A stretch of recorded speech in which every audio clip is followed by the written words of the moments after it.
Conozco tus obras, tu arduo trabajo y tu paciencia. No soportas a los malos. La semana pasada iniciamos con una introducción al Apocalipsis.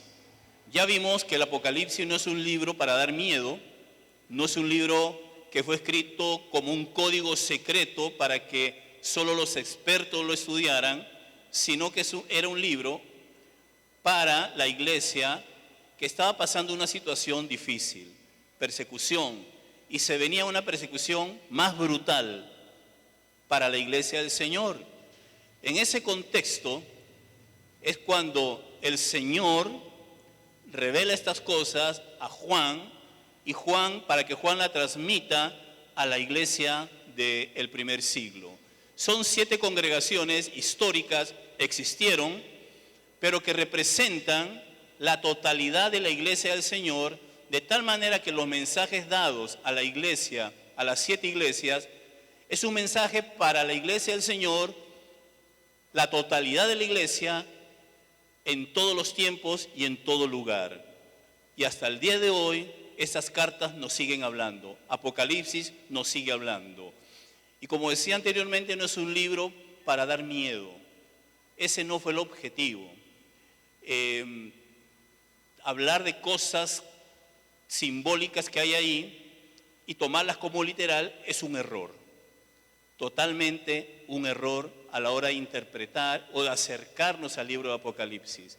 Como vamos a ver ahora, en algunas cosas que mencionan en las cartas son simbólicas, porque el género literario, tal como vimos la semana pasada, el Apocalipsis concentra en un solo libro 3 géneros literarios: carta, profecía y literatura apocalíptica. Y la literatura apocalíptica tiene una característica que es muy simbólica. Por ejemplo, nadie en su sano juicio va a pretender que Apocalipsis 12, cuando habla del dragón, es literal, a no ser que usted crea que existan los dragones, que haya visto las peliculillas de los dragones y usted crea, bueno, sí, por algún lugar del mundo tienen que existir, porque en la película está, ¿no? Hasta que se pueden amigos suyos y domarlos y todas esas cosas. Pero no, es simbólico. Y todo el Apocalipsis es simbólico, que sí habla de realidades, pero en forma simbólica. Tomando en cuenta todo esto, el Señor escribe a 7 iglesias y va a comenzar con la iglesia de Éfeso. ¿Por qué la iglesia de Éfeso?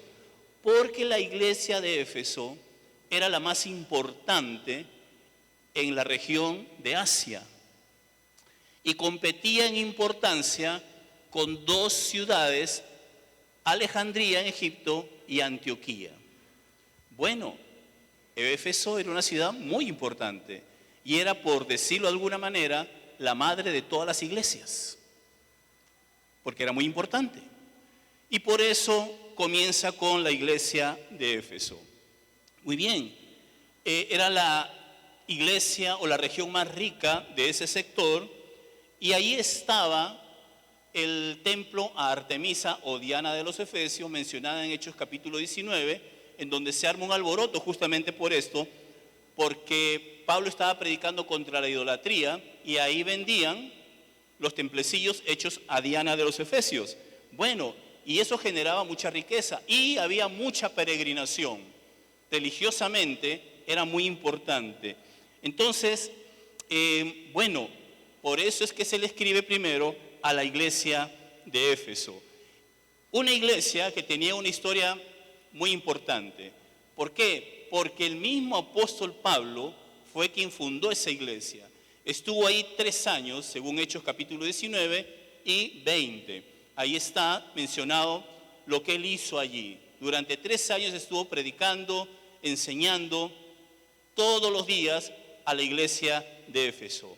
Pero no solamente eso, también años después, ahí estuvo Timoteo. Las cartas pastorales, 1 y 2 Timoteo, justamente están dirigidas a Timoteo, que Pablo había dejado para que corrigiese doctrinas y prácticas que se habían infiltrado en la iglesia del Señor. Timoteo, el hijo espiritual de Pablo, también estuvo allí. No sabemos cuántos años, pero estuvo muchos años ahí para corregir prácticas y doctrinas que él no había enseñado. Pero también otro pastor muy importante de la iglesia de Éfeso fue el mismo Juan. Juan fue el pastor de Éfeso y de todas las iglesias del Asia. Y se dice que él murió de viejito ahí en esa región y se dice que fue en Éfeso.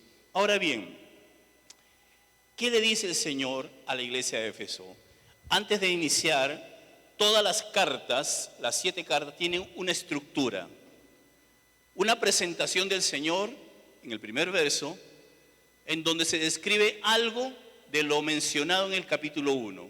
Por ejemplo, a la iglesia de Éfeso dice, escribe al ángel de la iglesia en Éfeso, el que tiene las 7 estrellas en su diestra, el que anda en medio de los 7 candelabros de oro, dice esto. ¿Dónde se menciona esto en el capítulo 1? En 1:20, ahí está, 1:19 y 20. Y así a cada iglesia, en el encabezado, se va a presentar el Señor con una característica. Y esa característica está relacionada con algún problema que tiene la iglesia. Por ejemplo, en la iglesia de Esmirna, ahí en 2:8, se presenta el Señor como el primero y el postrero, el que estuvo muerto y vivió, dice esto. ¿Por qué? Porque la iglesia necesitaba una palabra de alguien que había vencido la muerte, porque era una iglesia atribulada, una iglesia perseguida, como lo vamos a ver de hoy en 8. Entonces, comienza con una descripción de una característica del Señor Jesucristo ya descrita en el capítulo 1. Después sigue con un reconocimiento del Señor de las cosas buenas que ha hecho la iglesia. Y la otra parte, un llamado al arrepentimiento, señalándole lo malo que tiene la iglesia. Y por último, una promesa. Esa es la estructura de todas las cartas, de estas 7 cartas del Apocalipsis. Y comenzamos con la iglesia de Éfeso. En primer lugar, bueno, ahí está la presentación del Señor. Escribe al ángel de la iglesia de Éfeso, el que tiene las 7 estrellas en su diestra, el que anda en medio de los 7 candelabros de oro, dice esto. Muy bien. En primer lugar, pues vemos que aquí, cuando dice escribe al ángel de la iglesia, eso del ángel después lo vamos a ver qué significa, porque no está muy claro y los comentaristas no se ponen de acuerdo. Algunos dicen que es literalmente un ángel, otros dicen que está dirigido al obispo o pastor de la iglesia, otros dicen que simplemente es una personificación de la iglesia. Muy bien, dejémoslo ahí, pero centrémonos en el mensaje. El Señor, cuando dice escribe al ángel de la iglesia de Éfeso, bueno, de entrada, hermanos, el Señor tiene una palabra para la iglesia. Siempre el Señor va a estar hablando a la iglesia, nunca la va a dejar sin un mensaje.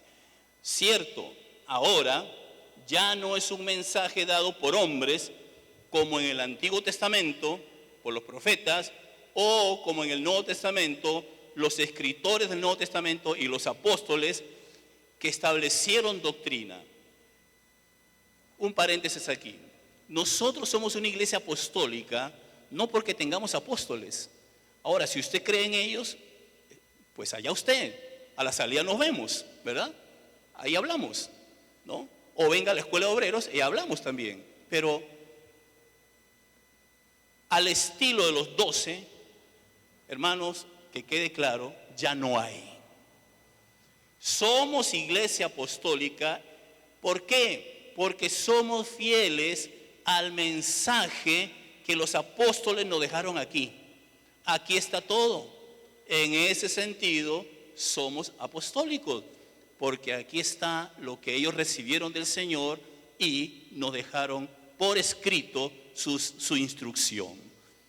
En ese sentido, somos apostólicos, pero no porque tengamos un apóstol como pretenden otros, decir que una iglesia para que sea apostólica tiene que tener un apóstol.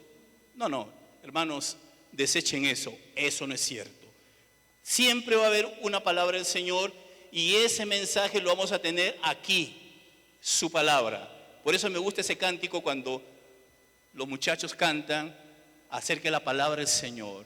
Y cuando dice, cielo y tierra desvanecerán, su palabra permanecerá. Lo único sólido y firme donde la iglesia puede sentirse segura es la palabra de Dios. Ahora, ¿qué significa esto del que tiene las 7 estrellas en su diestra y el que anda en medio de los 7 candelabros? Bueno, básicamente es esto.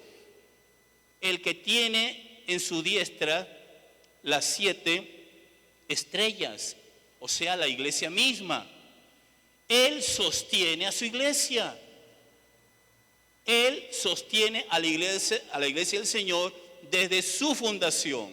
Tanto así que ni las persecuciones, ni las tribulaciones que ellos pasaron, la pudieron destruir, porque está sostenida por el Señor Jesucristo. Y Él mismo dijo, ni las puertas del Hades van a prevalecer contra la iglesia. Y así ha sido, no van a prevalecer. Él sostiene a su iglesia, hermano, la sostiene y a través de 20 siglos, más de 20 siglos, aquí está la iglesia del Señor y no la han podido destruir y nadie la va a destruir porque está fundada sobre la roca que es Cristo y Él la sostiene en su mano. ¿Pero qué significa eso de que se pasea en medio de los 7 candelabros, que es la iglesia del Señor?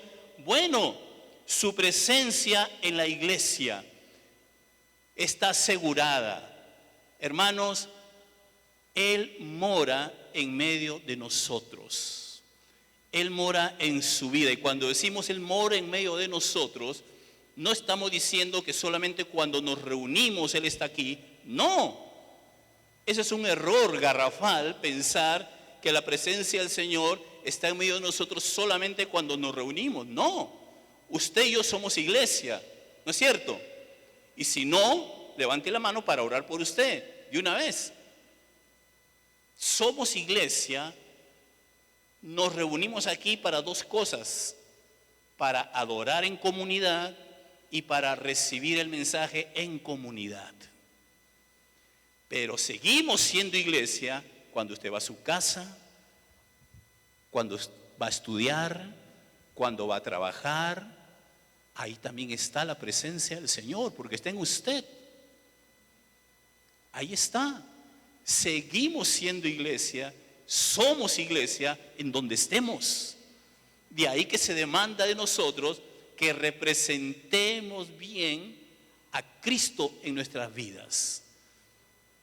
Romanos 12, el apóstol Pablo dice claramente que, amados, dice, por la misericordia de Dios os ruego que presentéis vuestros cuerpos, todo yo, toda mi vida, todo mi ser, en sacrificio vivo, santo, agradable a Dios. La Reina Valera dice, esto es vuestro culto racional. La otra versión dice, ese es vuestro verdadero culto. O sea, todo yo, las 24 horas, los 7 días a la semana, en donde sea, presentarme como sacrificio vivo en mi trabajo, en mi escuela, en mi centro de estudios, en mi barrio, hermanos, presentarme como sacrificio vivo, santo, agradable a Dios. Ese es el verdadero culto.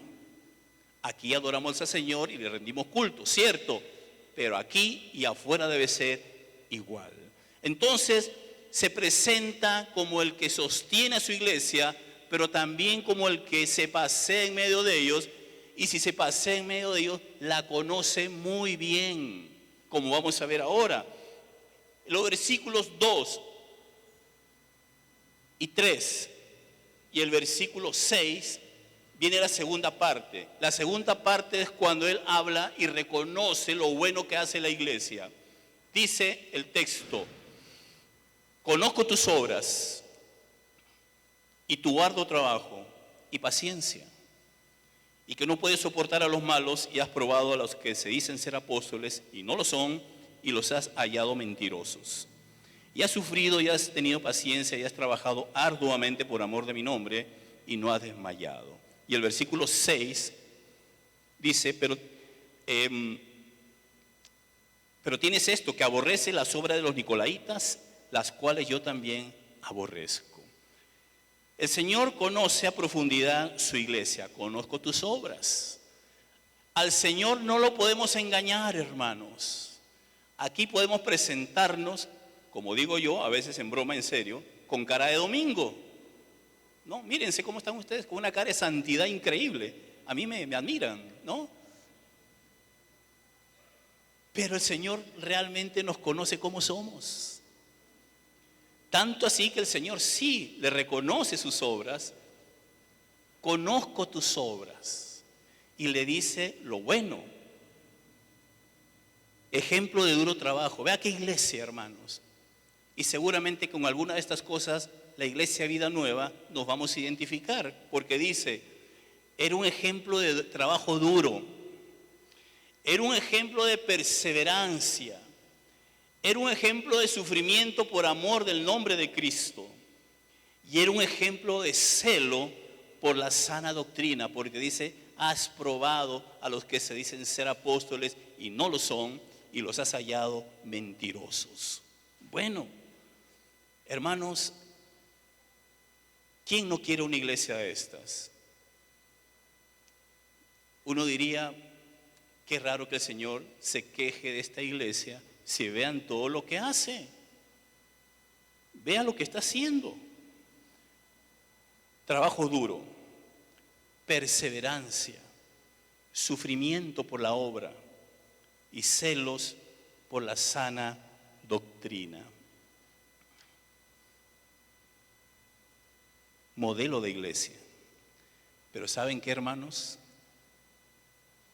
Para nuestro criterio, tal vez sea una iglesia modelo, pero para el Señor, que conoce todo y sabe cómo somos, sabe las motivaciones con las que estamos sirviendo, conoce nuestra intimidad y los problemas que tenemos muy íntimos nosotros mismos y con nuestro entorno familiar.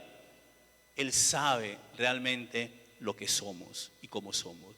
Y podemos estar sirviendo, podemos estar sufriendo, perseverando, pero hermanos, Dios conoce lo íntimo, la motivación con la que lo estamos haciendo, como vamos a ver más adelante.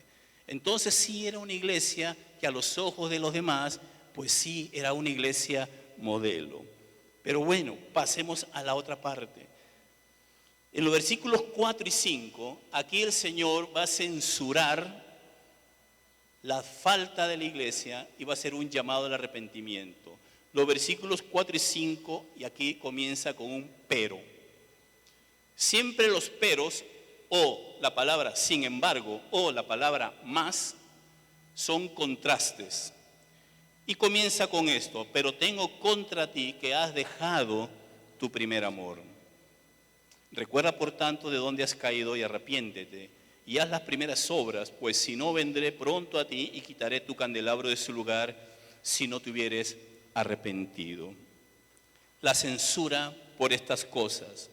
Aquí hay un contraste entre las buenas obras y la censura del Señor. Ojo que el Señor no está diciendo que del todo es una iglesia pecadora, no, le está reconociendo lo bueno. Muy bien, pero ¿qué nos dice esto entre lo bueno de la iglesia y el pero del Señor? Que no existe iglesia perfecta. No existe iglesia perfecta. Hermanos, si queremos una iglesia perfecta, la única forma es que ya estemos en la presencia del Señor, todos reunidos. Ahí sí ya no va a haber pecado. Ya todos estamos libres de pecado. Pero mientras estemos en este mundo, mientras estemos aquí, siempre va a haber un defecto. Algunos van a mirar un defecto, otros van a mirar otro defecto, los del centro van a mirar los defectos de acá, los de allá van a mirar los defectos del otro lado. Todos tenemos defectos. Si no tenemos de una, tenemos de otra. Pero no existe iglesia perfecta. Una vez estaba conversando con una hermana, estaba en el balcón, y a veces me pongo ahí a observar las instalaciones y lo bueno que ha sido Dios.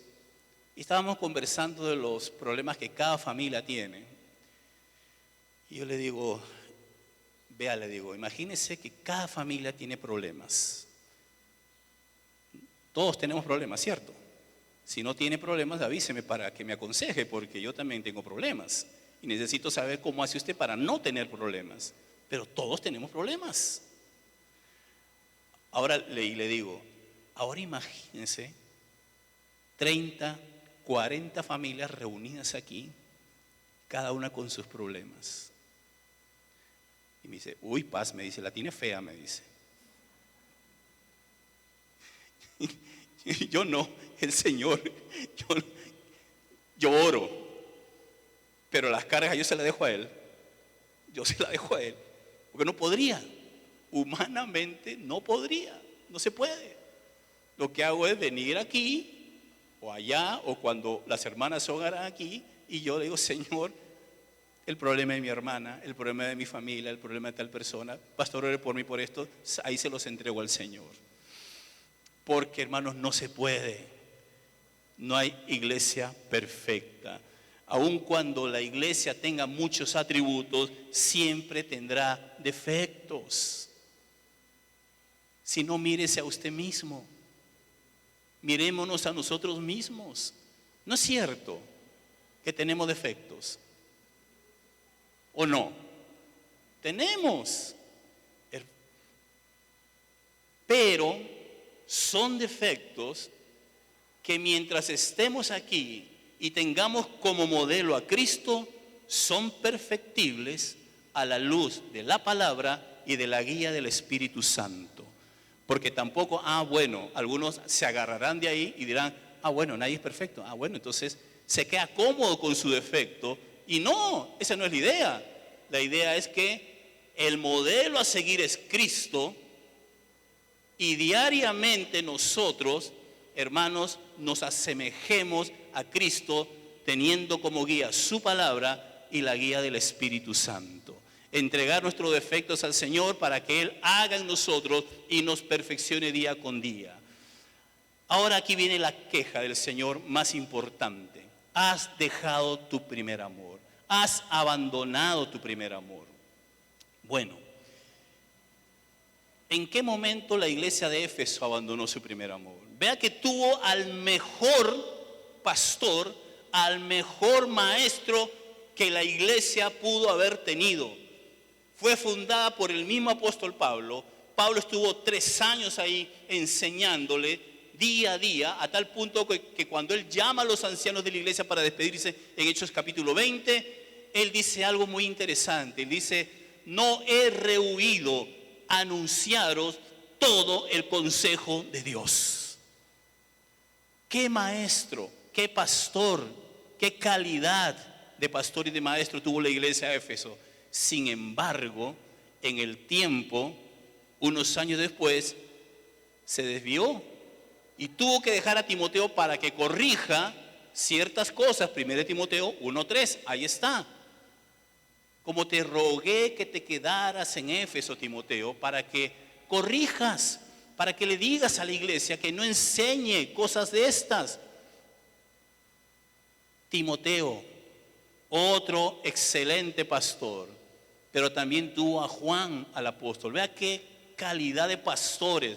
Sin embargo, el Señor tiene algo con la iglesia de Éfeso y también con nosotros, porque uno dirá, hermano, ¿es Éfeso? No. Esta es palabra de Dios para todos los tiempos, para nosotros también, para Iglesia Vida Nueva, igual. Y hay que reflexionar, hacer un autoanálisis en qué dejamos nuestro primer amor. ¿En qué hemos dejado nuestro primer amor? La iglesia de Éfeso lo dejó. Bueno, hay dos posibilidades que quiero compartir con ustedes y les voy a sugerir lo siguiente. Bueno, en primer lugar, hemos abandonado nuestro amor al prójimo.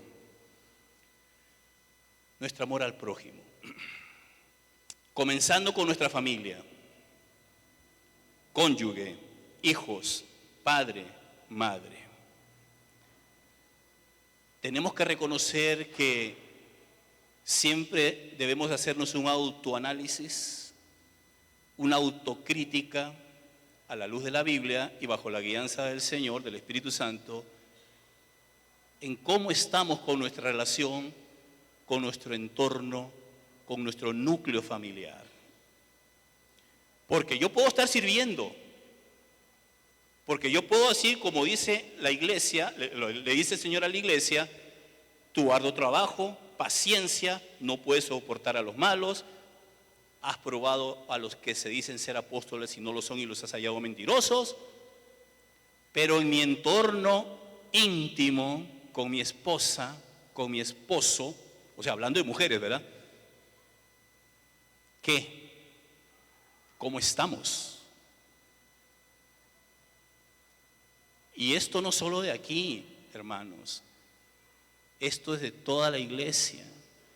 Una vez yo le conté esto, a otras personas, una vez estaba aconsejando en la radio Faro del Caribe, año 93, por ahí más o menos, imagínense, muchos no habían nacido todavía, y recibía llamadas de todo tipo, y recibo llamada de la esposa, bueno, de varias esposas de pastores, pero especialmente de una cuyo esposo era uno que sale mucho, muy mediático, radio, televisión, y me contó cosas. Y yo dije, ¿pero cómo? Este es un gran siervo de Dios. Y la esposa diciéndome esto. Vean, hermanos, yo me quedé frío. Yo ahí recién conocí lo que es la realidad a lo interno de la iglesia del Señor. Analicémonos nosotros en qué hemos dejado nuestro primer amor con nuestra familia primeramente. No podemos decir que voy a sufrir por la causa de Cristo cuando en mi entorno familiar se está cayendo a pedazos. Tenemos que hacer un alto. Vea lo que dice 1 Timoteo 5:8, porque esto pasa en la iglesia del Señor. Hay gente que tiene a su mamá, a su papá en necesidad y no proveen. Y el apóstol Pablo le dice, pero si alguno no provee para los suyos y especialmente para los de su casa, ha negado la fe y es peor que un incrédulo. Pasa en la iglesia, lamentablemente, pero pasa. Y el pasaje muy usado cuando hablamos de matrimonios, Efesios capítulo 5, 25 en adelante, le dice, esposos, amen a sus esposas como Cristo amó a la iglesia y se entregó por ella para hacerla santa. En el tiempo de matrimonio sucede que llegamos a un punto en donde, hermanos, tenemos que seguir tomando decisiones diarias de amar a mi cónyuge así como es, con defectos. Al principio es pura pasión, ¿no? Los casados entienden lo que estoy diciendo, ¿no? Pura pasión, puro fuego, y bueno. Pero va pasando el tiempo y ya eso se va perdiendo. ¿No es cierto? Bueno, no quiero testimonios, pero nada más estoy diciendo esto. ¿Y qué sostiene el hogar? ¿Qué sostiene el matrimonio? Ya usted cuando, hablando de la mujer hacia el hombre, ya usted no va a ver a su esposito ya con cuadritos, ya no hay cuadritos, ¿no? Ya hay arruguitas, en vez de cuadritos hay tejido adiposo, cosas que no había antes. Mejor no digo a la inversa, mejor lo dejo ahí. Ahí lo dejo. Pero, y diariamente usted tiene que decir, es mi esposa, es mi esposo, y tengo que amarla, tengo que amarlo. Porque esa es la promesa, ese es el pacto que hice con Dios. Y ojo, pacto y promesa no es lo mismo, porque la promesa usted la puede romper, pero el pacto no se rompe. Es un pacto que usted hizo ante Dios con su cónyuge. Entonces, hemos abandonado nuestro primer amor hacia nuestro entorno familiar. Y revisemos, iglesia, esto. Constantemente tenemos que revisarnos, nosotros servidores, y desde aquí hacia abajo, cómo está primero mi entorno para yo pararme aquí y hablar o servir al Señor. No significa que no pueda servir, no. Pero siempre es bueno estar revisándonos y estar analizándonos para ver en qué podemos nosotros mejorar. Y si hay que pedir perdón, pues se pide perdón. Para eso existe la reconciliación. A nuestros hijos igual, porque como padres fallamos. Nadie nos dijo, los hijos no vienen con un manual, sino que en el camino tenemos nosotros, con la ayuda del Señor, pedir auxilio al Señor a veces para criar a nuestros hijos. Y un profesor me dijo lo siguiente, y es ciertísimo. Me dice, Luque, en esto de criar a los hijos, el 95% le corresponde a Dios y 5% a nosotros. Pero ese 5% que nos corresponde a nosotros, hagámoslo bien. Hagámoslo bien. Y solamente con la ayuda del Señor podemos hacerlo. Pero también hemos perdido el primer amor con nuestros vecinos, con nuestro entorno. ¿Se ha preguntado usted, iglesia, qué dice su vecino de usted? No le pido que haga una encuesta a sus vecinos para ver qué piensa su vecino de usted, pero se ha puesto a pensar, ¿qué dicen sus vecinos de usted? ¿Qué dirían ellos si usted se ausentara de su barrio? Hay una historia en Hechos capítulo 9 de Dorcas. ¿Se acuerdan de Dorcas? Tabita. Ella dice que abundaba en buenas obras. Una discípula, había en Jope una discípula llamada Tabita. Esta se esmeraba en hacer buenas obras y en ayudar a los pobres. Enferma, muere. Pero cuando muere, ¿qué pasa? ¿La gente se alegra? No. La gente comenzó a llorar porque, murió Tabita. Ella nos ayudaba. Tanto así que tienen que llamar a Pedro, que estaba un poquito más allá. Pedro viene y dice, no, esta mujer hace falta, hay que resucitarla. Y la resucita, con la ayuda del Señor ciertamente. Y otra vez, y cuando resucita, alegría en el pueblo. Y siempre pregunto esto, pero no quiero testimonios, sino simplemente para reflexionar. Si usted y yo faltáramos en nuestro barrio, ¿la gente se alegraría o lloraría?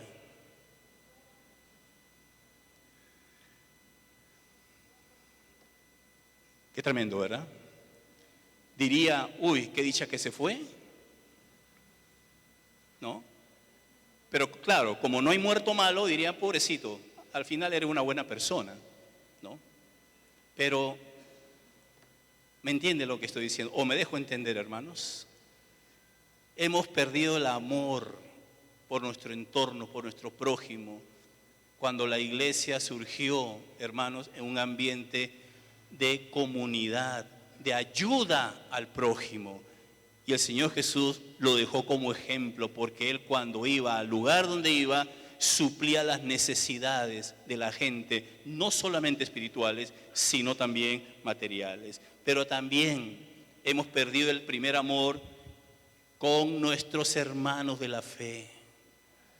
Pablo le dice a los colosenses, sopórtense unos a otros y perdónense unos a otros. Si alguno tiene queja contra otro como Cristo os perdonó, así también hacedlo vosotros. Colosenses 3:13. Ustedes se habrán notado que a mí me gusta llamarlos por su nombre. Por eso que siempre les pregunto, se me olvida a veces, ¿cómo se llama usted? Porque eso dice mucho, ¿no? En otras congregaciones ya no se usa hermana Yami, don Fran, hermana Lourdes. A mí me aprendió varios nombres, hermano, no crean. Me faltan algunos, pero... Porque no quiero decir, Dios te bendiga, varón. Dios te bendiga, sierva. Eso es como decir el mae cristiano, ¿no? ¿Cómo llamamos a los demás que no conocemos? Mejor no lo digo, pero así lo llaman.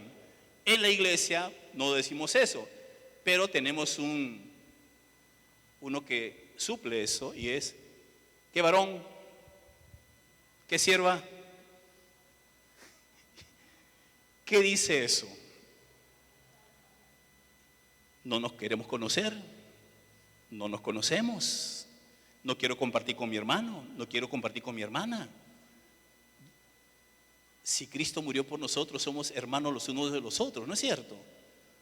Pablo dice que somos la familia de la fe y debemos velar los unos por los otros y no, como decía Pablo a los filipenses, no mordernos unos a otros. Más bien dice Filipenses 2, 3 y 4, nada hagáis por egoísmo o por vanagloria, sino que con actitud humilde cada uno de vosotros considere al otro como más importante que a sí mismo, no buscando cada uno sus propios intereses, sino más bien los intereses de los demás. Esa es la iglesia. Cuando usted se preocupa por el otro, cuando el interés del hermano es más importante que mi interés, los derechos del otro son más importantes que mis derechos. Tenemos que volver a eso. Y por último, hermanos, en segundo lugar, hemos abandonado primer amor con el prójimo, pero también con Dios. Y aquí es lo más importante, creo yo. O está relacionado uno con otro. Hemos abandonado nuestro primer amor a Dios. ¿Cómo es posible que una iglesia con estas características se diga o se le acuse de haber dejado su primer amor? Trabaja duro, sufre, no soporta a los falsos apóstoles.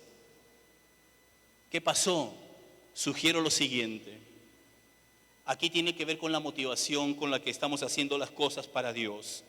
Filipenses 1:15 es muy importante porque ahí vemos, usted dirá, pero pastor, ¿cómo es posible que en la iglesia haya falsas motivaciones? Si todos tenemos al Señor, todos conocemos al Señor, todos amamos al Señor. Pero sí hay falsas motivaciones. Filipenses 1:15 dice, algunos predican a Cristo, ¿por qué? Por envidia y rivalidad. Ahí está una falsa motivación. Predican a Cristo, pero con una falsa motivación, por envidia, por rivalidad, por contienda. Claro, Pablo más adelante saca lo bueno de ahí y dice, bueno, no importa, dice, de una u otra manera Cristo es anunciado. Ese es lo bueno que dice Pablo. No que eso sea bueno, sino que él dice que al final, bueno, Cristo es anunciado. Pero hermanos, aquí hay gente con falsas motivaciones. Tercera de Juan, vea lo que dice Tercera de Juan, versículos 9 y 10. Yo sé que no leen mucho esto, pero ahí está en su Biblia, Tercera de Juan. Yo he escrito a la iglesia, pero Diótrefes, el cual le gusta tener el primer lugar entre ellos, no nos recibe. Por esta causa, si yo fuera, recordaré las obras que hace, parloteando con palabras malignas contra nosotros, y no contento con estas cosas, no recibe a los hermanos, y a los que quieren recibirlos se lo prohíbe y los expulsa de la iglesia. Vea, este bandido, líder de la iglesia, se oponía a Juan y a los que Juan enviaba. La motivación de él era posición, privilegio, porque dice al cual le gusta tener el primer lugar entre ellos. falsa motivación al servicio. ¿Por qué sirve usted al Señor? ¿Para que lo vean aquí? ¿Para que lo vean los demás? ¿Qué lo motiva para servir al Señor, hermanos? En un principio, cuando comenzamos, era todo pasión por el Señor, y por eso que aquí la acusación: has dejado tu primer amor, y todo lo hacía con pasión para el Señor. Pero en el camino algo pasó y poco a poco nos desviamos, a tal punto que ahora hay falsas motivaciones en el servicio. Y para rematar, Judas versículo 4 dice: porque algunos hombres han entrado encubiertamente, los que desde antes habían sido destinados para esta condenación, hombres impíos, que convierten en libertinaje la gracia de nuestro Dios y niegan a Dios, el único soberano, y a nuestro Señor Jesucristo. La pregunta es: ¿cómo es posible que en la iglesia del Señor hayan hombres impíos, a hombres que convierten en libertinaje la gracia de Dios, y hombres de posición que niegan a Dios, el único soberano, y a nuestro Señor Jesucristo? ¿Cómo es que se metieron? Porque comenzaron bien tal vez, pero en el camino se desviaron con falsas motivaciones, a tal punto que hoy tenemos, y esto del primer siglo hasta hoy, tenemos liderando gente impía y que niegan a Dios. Ahora, no están negando a Dios filosóficamente, no, está, porque hay dos formas de negar a Dios. Una, filosóficamente, los ateos dicen: no creo en Dios, ok, se le respeta. Pero la otra es decir que somos hijos de Dios, decir que somos discípulos y hacer todo lo contrario, lo que Él nos ordena. Eso es una forma de negar a Dios también. Hermanos, estas cosas que tenemos que revisar es justamente lo que Juan le dice a la iglesia, de que hemos dejado nuestro primer amor. Bien, para ir rápido porque ya se me fue el tiempo, hay un llamado al arrepentimiento. Primero le dice: recuerda de dónde has caído. Siempre es bueno hacer un alto. Siempre es bueno revisarnos a nosotros mismos en dónde estamos y qué estamos haciendo y cómo lo estamos haciendo. No es malo hacer un alto y decir: yo lo aceptaré si algún día alguien viene, un hermano, un líder: pastor, quiero hacer un alto. Pero un alto, no volverse al mundo, no, un alto para reflexionar mi servicio a Dios, pero no para irse al mundo. No, yo le acepto eso. Pastor, quiero hacer un alto porque siento que algo me está pasando, siento que mi motivación no está buena, o pastor, tengo que arreglar algo primero en mi hogar para continuar, algo no está bien. Yo lo acepto, porque aquí se le dice: recuerda de dónde has caído, y luego le dice: arrepiéntete. ¿Cómo es posible que a los cristianos se le diga que nos arrepintamos? Bueno, hermanos, la verdad es que, como hablaba con un amigo pastor la vez pasada, mire, le digo, yo creo que uno de los grupos que se necesita evangelizar hoy día somos nosotros los pastores. Hay que reevangelizarlos porque están rematados con su doctrina y con falsas prácticas. Hay que reevangelizarlos, hay que alcanzarlos otra vez. Hay que arrepentirnos. Hermanos, ahí está, es un llamado del Señor. No significa que seamos pecadores o que hemos cometido el pecado imperdonable, no. Por eso el Señor hace el llamado a la iglesia a que se arrepienta. Y por último, hay una advertencia a tomar en serio este mensaje: el que tenga oído, oiga lo que el Espíritu dice a las iglesias. Es serio el asunto, le dice el Señor con esto a la iglesia: el que tenga oído, porque aquí muchos me pueden escuchar, o sea, muchos pueden escuchar el sonido, pero no captar y no atender el mensaje. Me entra por aquí y me sale por aquí. Muy bonito mensaje, pero está bien. en esta parte no quiero que entre el Señor, yo puedo manejar mi vida, mi ministerio. No, tomemos en serio la advertencia de este mensaje. Y por último, una promesa al vencedor, ahí en el capítulo, versículo 7, la segunda parte, cuando dice: al que venciere le daré a comer del árbol de la vida, el cual está en medio del paraíso de Dios. Al que venciere. ¿Y quién es el vencedor en Apocalipsis? El vencedor no es el que se libró de la muerte, no. El vencedor es aquel que, a pesar del sufrimiento y la muerte, fue fiel al Señor hasta el final. Hermanos, el permanecer en el Señor tiene un costo, y a veces hay que negarnos a nosotros mismos, pero también a veces vamos a sufrir críticas de dentro y de afuera. Y la promesa es de comer el árbol de la vida, que está en medio del paraíso de Dios. Génesis capítulo 3, el hombre y la mujer pecan y hay consecuencias, pero una de esas es que son expulsados del paraíso. Y el Señor pone un querubín ahí para impedirles que entren. Y el hombre no va a tener acceso a él hasta que Cristo lo vuelva a abrir. Cristo es el que abre el camino para gozar otra vez de la entrada al paraíso. Cristo es el segundo Adán que restableció ese orden que se había perdido en Génesis 3. Y si somos fieles, vamos a participar, vamos a comer del árbol de vida prohibido a nuestros primeros padres por el pecado. Esa es la promesa. O sea, en otras palabras, la vida eterna.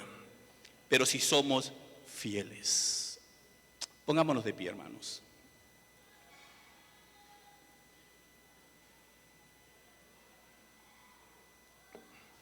Un mensaje a la iglesia del Señor, el primer mensaje. Recordemos, y aquí todos, recordemos en dónde hemos caído, en dónde fallamos. Hagamos un alto en el camino, pero no para retroceder. Ese alto no es para retroceder, ese alto es para analizar en dónde fallé y a partir de allí continuar hacia adelante, pero nunca para retroceder. Y al que venciere, como dice el texto, le daré a comer del árbol de la vida eterna, amados hermanos. ¿En qué hemos dejado nuestro primer amor? Usted y Dios lo sabe.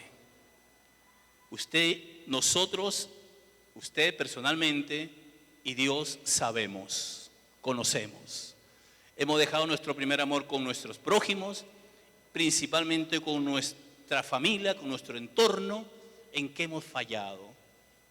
Pidámosle al Señor sabiduría, pero también en nuestro servicio, en nuestro compromiso con Dios. Y hoy más que nunca, iglesia, el mundo demanda no de una iglesia que tenga la mayor tecnología, no, porque ya se probó con la pandemia que la iglesia con mayor tecnología no sirve. Se probó que la iglesia real es aquella que fue fiel aún en pandemia y fuera de la pandemia. Es decir, fiel hasta el final. Esa es la verdadera iglesia del Señor. Recordemos a los servidores, líderes, analicémonos nosotros mismos, comenzando de aquí para abajo. Servidores igual. Padre de familia con sus hijos, esposos con sus esposas, esposas con sus esposos. Analicémonos en dónde dejamos nuestro primer amor y volvamos al Señor. Volvamos a hacer las primeras obras que hacíamos antes. Padre amado, gracias. Gracias, Señor, por tu palabra. Pero tengo contra festejar.